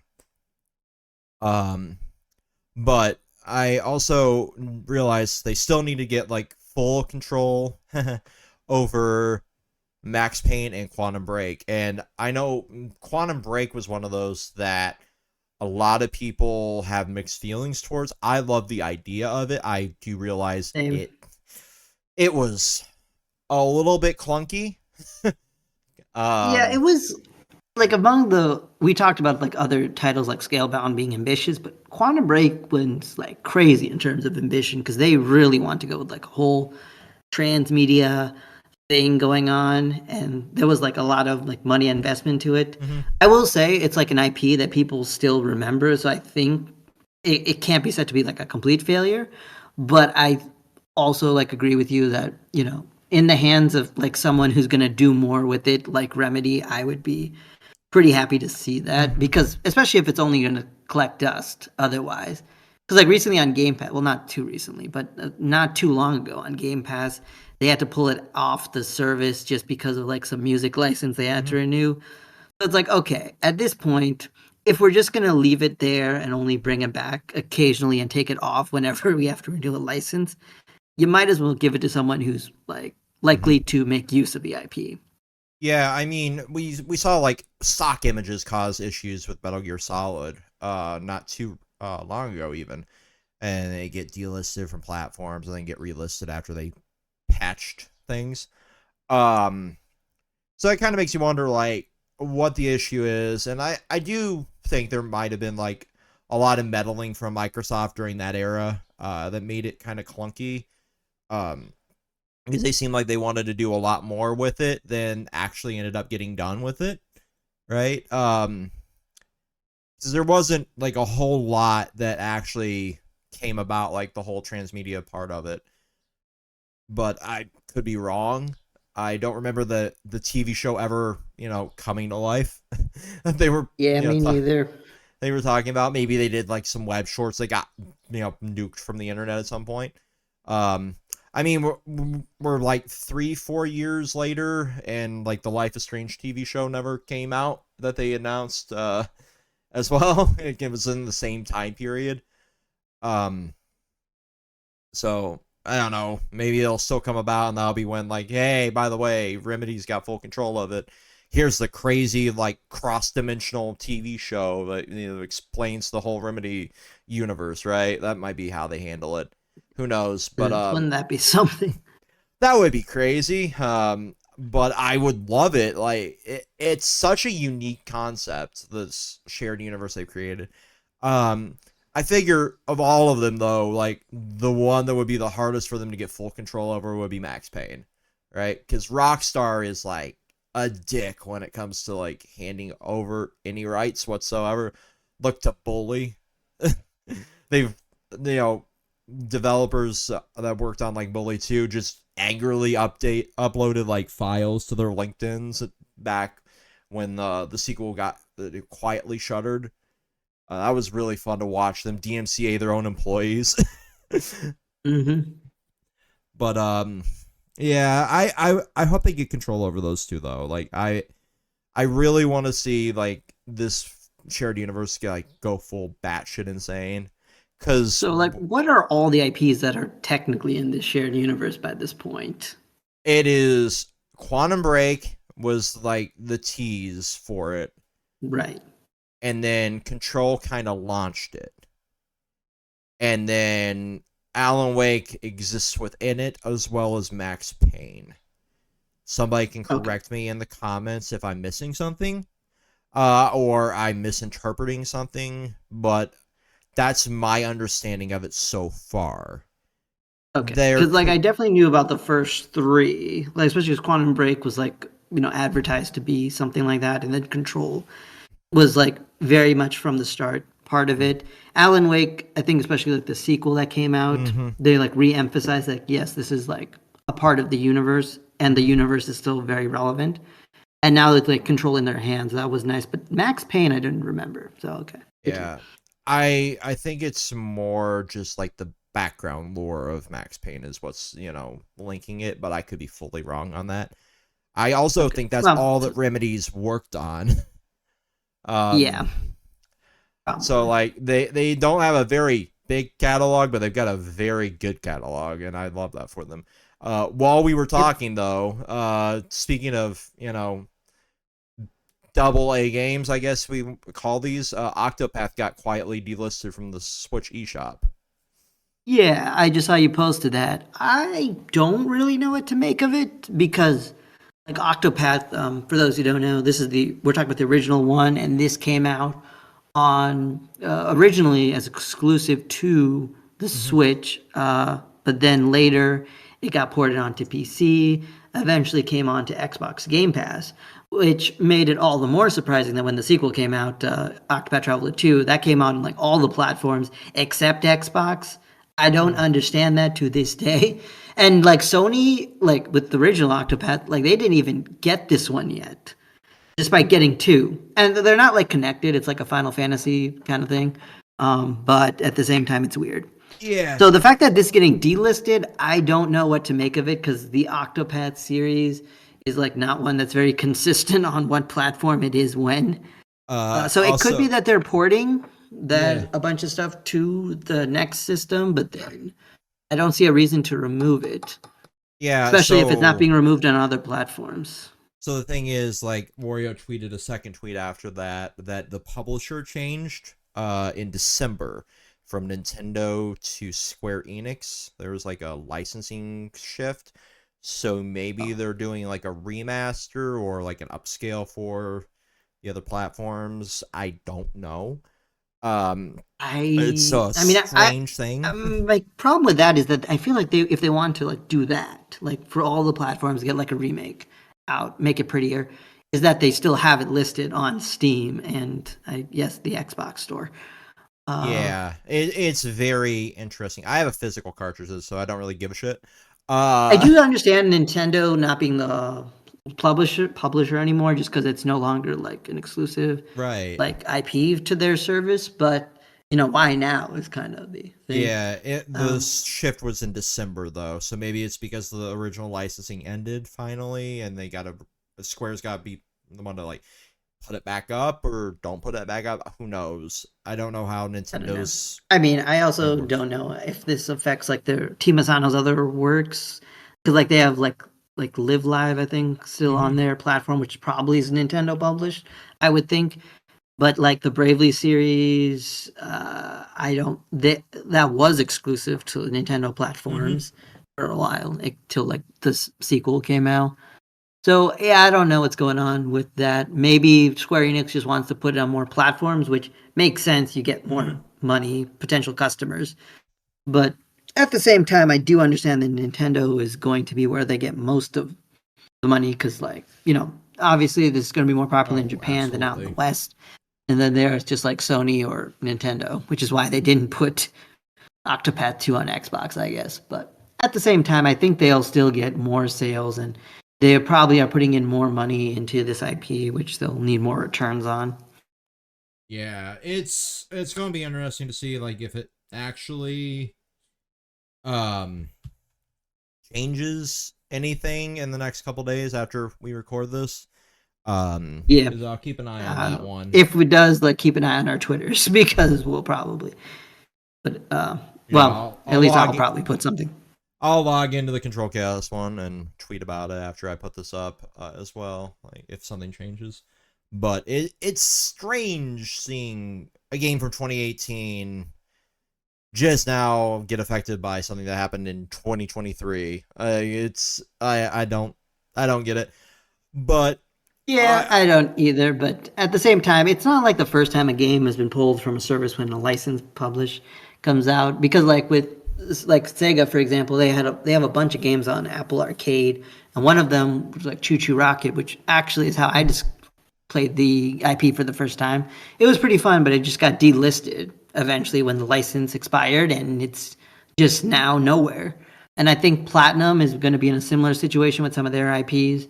They had a couple games on that service. So, when a license expires, you just can't put it on the store, and I guess they didn't bother to renew it, possibly because the next Nintendo system's coming out anyway, and they've reached saturation with the Switch sales. Yeah. So from a business standpoint, I can kind of understand it, but from a preservation standpoint, it's all kinds of nonsense. Yeah, I mean, this will be like one of those instances where like the original cartridge will be worth a lot of money if that's the case, kind of thing, and you'll see. Oh yeah, for sure. And I mean, I guess that's just how it is. But I also think Octopath's a game where I can see it getting a re-release eventually, because like for Octopath, it's not just the original game and sequel. There's like a whole mobile game that is apparently doing pretty decently, which I'm a little surprised about, because the Bravely mobile games, like, they all sunk, and they kept trying a couple times. I think they tried again recently. Yeah, I know. But Octopath's apparently been doing pretty good. I know Thurman was playing the Octopath mobile game when I was living there, and I was playing it too for a little while, but it's like, compared to like the mobile games that you and I play, like, they do not price it very well, because it's like they're like, okay, you have to pay a good amount of money for our gacha content, and I'm like, do you know how many gachas I'm playing? I'm not doing that. Mm-hmm. I downloaded like, it's enough. it. Asking a monthly pass is probably the most you can ask for the big purchases, at least for me. Mm-hmm. But they had it just for like the regular gachas, and I'm just like, nah, that's dumb. But they're still making money somehow off it. I downloaded it because he was saying like it was really good. I'm like, I'll watch it. Actually is. I'll watch a story recap on this. I'm not paying that price. I did the same. Yeah, no, thing. That's much smarter, honestly. I did, and the especially same thing like with if Kingdom Hearts. Tails ever gets like a gacha game again, like, that's the best way to do it. Just watch a story recap. Yep. They just keep going down. But like, yeah, for Octopath, it's like is tied to like, there's like a whole narrative they put into it. Mm-hmm. So again, Team Asana is very good at making games, but Square is not always the best at delivering where those games should go. But yeah, I mean, that's not their fault. Same thing that's happening. Like, it happened with Kingdom Hearts, and it's happening with Nier now. Heck, technically, it's happening with Final Fantasy and their NFT nonsense that we just brought up. Yeah, but like, because we got a cool Final Fantasy game considered one of the best ever released, according to some reviewers, and it's going to be perverted by some bad business practices. But what can you do? I'm like 50-50 on this NFT. Like, it's just fucking art cards. Like, it's like digital trading cards. I'm not as angry about that as I should be. True. It's probably not the worst way to use it, but it's also one of those things where I still hope it fails completely, absolutely. just to get rid of the practice. Yep, absolutely. So like with AI, for example, which has been the other big controversy that's happening in the gaming world, AI in some capacity has always existed, and I can see its use in the future as like a tool. It's when it starts replacing people's jobs that it's like a problem. Yeah. That in autonomy, but then we're getting into some sci-fi stuff there. But like, it's AI replacing people's jobs is bad, but AI being used by people the way we use like any sort of device or technical tool, I mean, that's good and useful. It's become the buzzword. NFTs though, I didn't see like a way that really works that we could get behind. Yeah, it's the difference in the terms, right? Like, AI has become the buzzword for everything artificial intelligence, right? Which, at the core basis, that's what it is. But like, there's a difference between generative AI. Yeah, it's kind of like when monster collectors first started getting popular in the 90s, and everyone called it Pokemon. I remember being a Digimon. I mean, I'm still a Digimon fan, but like when I was even more bigger into Digimon as a kid, my parents, of course, just saw it all the same. And in their defense, I get it. Yeah. But it was still like really annoying. Yeah, like, it's the generative AI, which is based around theft and scraping data, that's bad, versus like AI that you put inside a robot and you have it do the tasks that actually hurt people, that kind of thing. Like, as scummy as it is, Amazon's testing, and this is new so I can talk about it, they're testing in the UK robots to push the giant tanks full of totes from place to place inside the mods, right? Instead of that being like 25 miles walked for each employee doing that per day. and it causing wear and tear on their feet, their knees, because these are like 100, 200 pound, piles of totes getting pushed from one end of the building to the other. So they're testing like essentially like the iRobot style robots, are powered by like AI to where it's knows where the totes need to go based on, how many packages are being shipped out, right? Stuff like that, good use of AI. The AI that's, scraping data for voice actors, bad, that kind of thing. And I guess the last topic for this episode is like the whole controversy surrounding like Jeff Keighley. I don't know if you saw this one. I did not. I actually did not even see that on our list. This was one that came out like yesterday or the day before, where he was talking about the and I actually filmed a TikTok about this, but it's just sitting in my drafts because like I had filmed it like right before I left, and then like my brain went to like more family stuff because I'm dealing with that right now. But the he, instead of talking about like the industry as a whole and like how it's crashing around him, he decided to promote that AI scent thing that was going around. And people are calling him out for it because like he went to bat for Kojima famously, right? That was like the big thing that kind of took the Game Awards back into the spotlight from being like the cringe fest that it was, where it's like Game of the Year powered by Mountain Dew Game Fuel. Remember that era of the Game Awards? Oh gosh. I mean, yeah, we were still transitioning like off of like I think the Spike nonsense that we once had. Yeah, so and I get the fact that he has like shareholders, and like that company that made that product is probably a sponsor for Summer Game Fest, and it was some deal he made with them, right?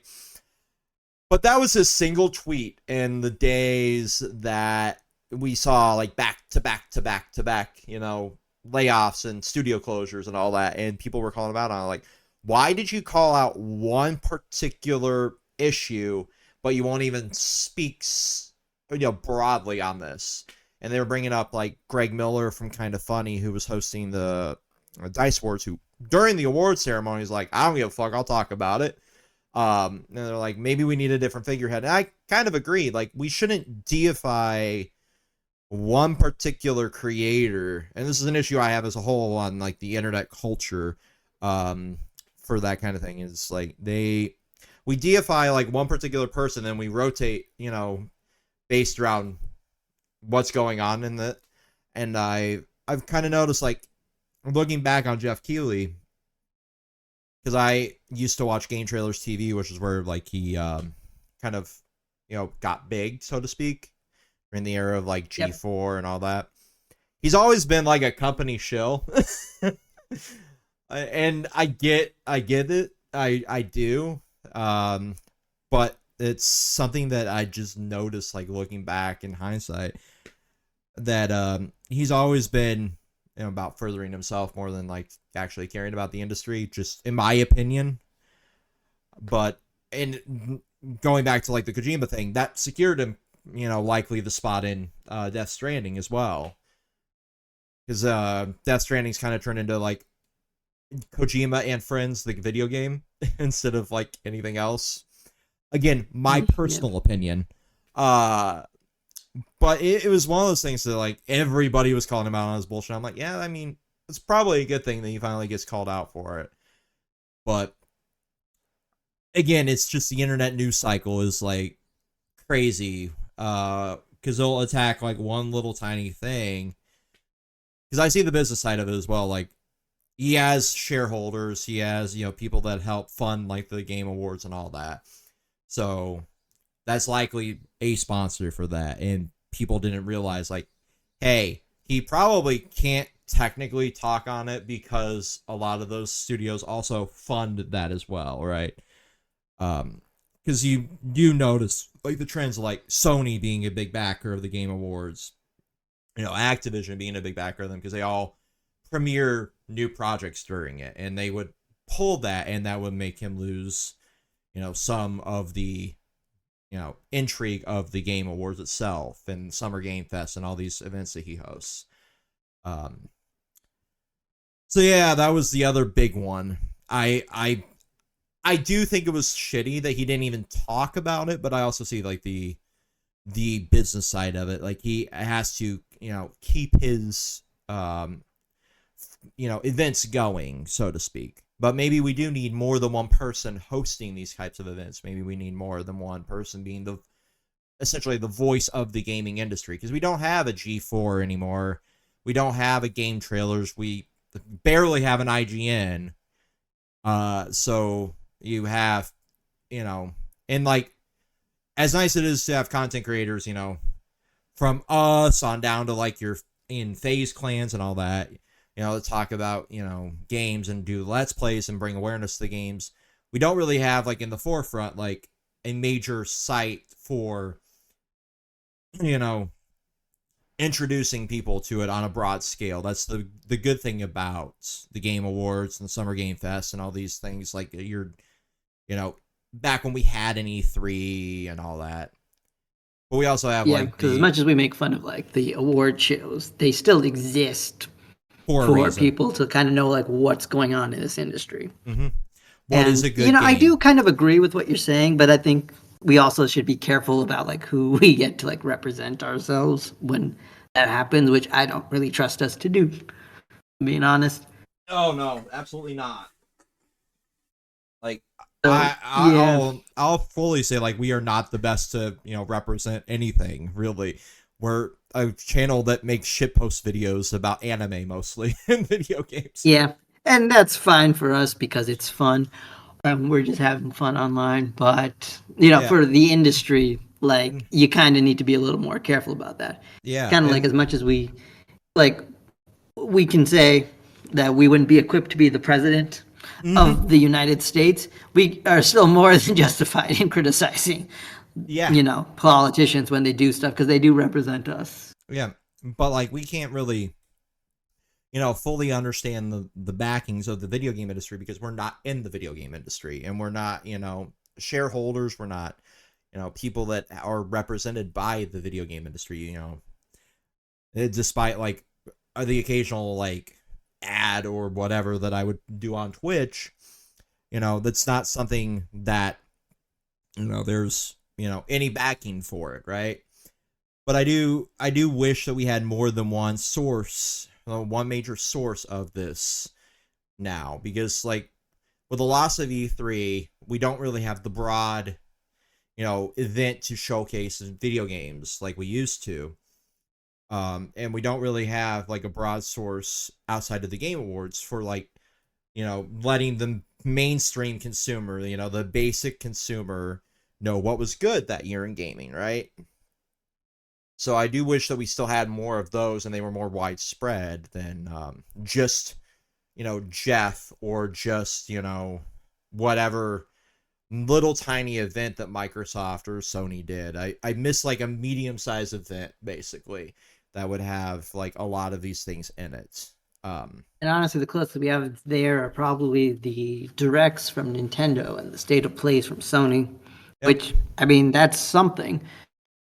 But they're so sporadic and they're not like televised, so to speak, That was the appeal. I mean, that is kind of the issue. You can't like really watch them because it's still like only the people who like are following exactly that kind of stuff will know. So I don't really have like a good answer for it. I feel like if anything, the industry would need to like come together and do that. And let's be honest, like they were hanging on to E3 for a while longer than they should have. Mm-hmm. So I can't see them coming together and being like, hey, what if we have like a big event where we talk about our own stuff apart from all this? Because they would rather have someone else handle it or do their own. Yep. And I see the logic in it too. Don't get me wrong, because it's cheaper to just, instead of fly 16, 17 different people out to a big press event like E3, because that's what it really was a press event. It was easier to host it on your YouTube channel, right? But that does lose the core audience of like the general consumer. And that's, a target demographic that does need to be talked to. So the best they have is like Jeff's Game Awards and, these other little tiny events. But again, they're not on like national TV, if that's even still a thing. Which I figure like some version of cable will end up taking back over the more the streaming prices go up. As funny as that is to think about. Yeah. But It's also a little depressing, but it feels like with all the streaming services looking to merge, it's like, well, we're this close to getting back to cable. yeah, honestly, we Which, escaped I mean, cable. if we're gonna pirate stuff anyway, might as well. Yeah, we escaped cable just to return to cable, and sail the high seas again because fuck the shit. But like, I just wish that there was like an answer for this that's not streamed on Twitch or YouTube or whatever, that like more eyes could be on the gaming industry like that. And that was like a lot of the major complaints I was seeing about that, is like, you are basically the face of the industry and you don't want to speak on it. And like I said, I kind of understand where he's coming from, because at the end of the day, he probably has to answer to a lot of those companies too to get their stuff put on there. So he probably doesn't want to spit in the face of the people that are printing his check. But And to be fair, like even when someone as the face of the industry does, like Phil Spencer, come to talk about it, like he'll give like a corporate answer because he is still a businessman at the end of the day. exactly. So yeah, I mean, you gotta split the difference there when you are corporatized, and that's the unfortunate side of it. Whereas like, I will say at least one thing in the guy's defense, that when he went to do all this, besides of course whatever money came with it, I doubt he ever like asked to be like the face of gaming, right? Because I feel like if I ever, I doubt I'm gonna blow up with this channel somehow. But if I ever did somehow like get in the public eye, or like some topic or hobby or just something that I became passionate about, I really wouldn't want to be an authority figure necessarily, where I have to speak out for something. But I also understand like people's need for like someone to address what's going on here, because from the people who are just consuming the news, it's kind of scary. Mm-hmm. It's like scary about like what's happening and why it's happening and like how to solve this. But is that really his responsibility? But no. Whose responsibility is it? Like, that's the thing. Like, if you look at how jaded somebody like Adam Sessler is, right, from being in the public eye for so long and being the authority on it, I kind of get it. I would not want to be, looked to as like an idol in like the anime industry, because I've made anime content for years, because I don't actively consume a lot of anime. I don't read a lot of manga by the standards of other people. Like, there are people on TikTok that have full fucking libraries of manga. I'm like, I'm nothing compared to you, right? But they're like not as much in the public eye, because a view on TikTok is like 60 seconds of somebody sitting on the shitter, right? Versus, an hour-long podcast talking about clip bullets and cum walls about Chainsaw Man. Like, I still, like, to this day, those are the dumbest words that ever come out of my mouth, and they're still the most popular jokes on that. And I'm like, God damn it, that's my legacy, aside from dressing up in all the Hago gear. Yeah, just what life is now. Yeah. Like, it's funny to me though, like, going back and looking at, like, you can almost track where the soul left, somebody like Adam Sessler's eyes, right? From being in the public eye for so long and being like an authority. And that's why, like, in that reincarnation of G4, he kind of wanted to let the other younger audience, or the younger people, take over and let them see for themselves, like, this is what it's going to be for the rest of your fucking lives. And I'm kind of glad that it kind of, failed in a way, but also it's kind of saddening. Because that was a chance to have that middle ground back. But like, I highly, like you said, like, I highly doubt Jeff ever wanted to be like that far in the public eye as like an authority figure. I figure he did originally come from a place of pure passion, wanting to, celebrate it, and then it just blew up like, oh, we can take advantage of this from the industry has. And he's Yeah. like, well, And in some ways, you'd be stupid to not. exactly. Like, well, this will fund my mortgage for the next 5 years, probably before it dies. So why not? It's probably where it came from. And like, it seems a bit disingenuous looking into it, from the outside looking into it. But like, I probably would do the same. And that's, sad to say, but like, if I could, sit on my ass for 9 months out of the year and do fuck all but put up one tweet a day and just, collect a paycheck from these people and then put on an award show with 3 months of prep work, I'd fucking do it. Like, I would Yeah, and I think gladly. most people would, whether they realize it or not. Like the only reason they wouldn't is just because they have crazy amounts of anxiety and just like couldn't, or they have like a bunch of other responsibilities that they are more interested in. But otherwise, most people, given the chance to have a kind of platform for something they even like remotely enjoy, Yeah, like, probably. as funny as it is, like, I do have like a lot of like social anxiety, and filming content has kind of helped me get over that. And then getting back into music and putting on shows has given me even more of a chance to get over that. Because before, like, to even give a speech in college, I would sit and down a fifth just to stand up there and give like a 15-20 minute presentation, right? Because I hated speaking publicly. Like, that was my biggest thing. And I couldn't imagine, doing a whole like 3-4 different rehearsals for an award show like that, like he does. Like, that has to be crazy. Like, the amount of pressure to not fuck up, follow a prompter, all that. Like, I have an immense amount of respect for that side of it, from Yeah, somebody that performs. Yeah. but at the same time, I think we're still right to put some criticism, because Mm-hmm. if we don't criticize, things won't improve. That's just kind of the way of things. Exactly. So, like, I'm not going to say don't call him out on his bullshit. I kind of respect the people there are. And there's a need for having that middle ground on it, and that's the biggest. You got to have a little bit of balls there, so to speak, to like, hey, I'm going to address the elephant in the room.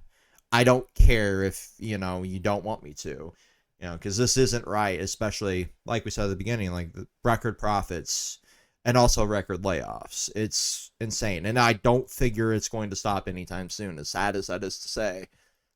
And honestly, the only other like possible middle ground I can think about are the standard news shows that we have today, because they already have the reach and the, I guess, professionalism to kind of dig into this kind of stuff. But we also wouldn't fully trust them, not because of their journalistic integrity or whatever, but just because how much do you actually know about the industry you're talking about? Because in a weird way, like, while Jeff's far from an expert, he at least kind of knows what's going on in the industry. Like, we see him tweet about stuff that happens. So he is like keeping an ear out for things. Yeah, I mean, We don't have anyone like that in like mainstream media. As no, like the closest thing we have to is like gaming news channels. Like, you got Spawnwave, for example, and Mutar, and all, like Beat 'em Ups does like a podcast with Bob Wolf. Like, there's people like that. But where are their biases too, right? Because that's the same thing. It ends up becoming like you are skewed to a certain demographic, right? Like, Beat 'em Ups for the longest time was like solely a Nintendo channel. Bob Wolf, from Wolfton, like, did mostly modding stuff, right? So he would side more on the side of piracy, right? And Beat 'em Ups for the longest time was side more on the side of Nintendo. Spawnwave, he is all over the place, but he still has an interest inside the modding community, and he also has like in the right to repair side of things. So he would call Apple out on their bullshit, and I really respected that, because if I pay $1,500 for a damn device, I should have the right to fucking fix it myself instead of voiding warranty. I think we talked about this. That's just like a whole issue with the tech industry in general, frankly. But But like like on they're top of that, it's not always like even the creator's fault. I think that they have like the audience kind of like biases just because that's just how algorithms work. mm-hmm, Like the audience that they've attracted are the audience that they're going to retain. And if they don't mm-hmm, retain it, they kind of just lose their audience. yep. And that's why like I mean, like part of the reason that we in Controlled Chaos like have separate channels now is just so our creators can do what they want without, mm-hmm. harming the algorithm, so to speak. Yeah, like I had to end up giving Red the stream key to this channel because he wanted to put the 100 girlfriends video on here, and he didn't have an active stream key for it, right? So I had to crawl my ass out of bed and dig through YouTube's new interface. This is like back end shit, like because they changed like the whole back end of like the live streaming side of it, and now like the stream key is like 6 layers deep in that shit. And I'm like, I remember this used to be a lot easier to find. Yeah. And I'm just like sitting there like, Red, you're lucky I give a shit right now. But like he wanted to put it on here because he didn't know like how long it would be, and he wanted to let like Chainsaw Man sit for a while. But there was also like a whole like also like this is more like dedicated towards like anime and podcasting topics, whereas like that is like specifically manga oriented over on Chaos Squared, which he has like the full control over. And then Yeah, like and we'll probably have some more series up there at some point. yeah, I know he's trying to bring back One Piece pretty soon as well, so that's Yeah, a good and thing. I did think about reaching out to him when the new Hanako chapter that just came out, but then I think Luke was trying to set up the 100 girlfriends thing, and my week got busy, so Yeah, that didn't happen. no, like just having the time to film Chainsaw Man this week was a Yeah, struggle. you guys got it like day one. I was so surprised, so I just wrote a comment like immediately. Yeah, as I soon was as just I saw like that.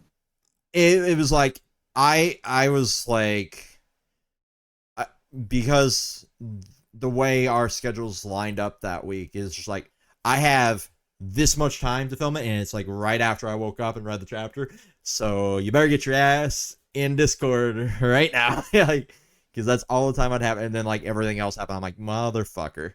And like the only other free time I have now is like Sunday, and then I got family shit I gotta do for at least a week. Yeah, and it's also easier to do these established series because Mm-hmm. we have done them and we know they work. Like when I was talking to Red about Hanako, for example, we were also like, well, would our dynamic work for a manga podcast? We don't know. We haven't done podcasts together. I think I've only done one where he was in a group with us.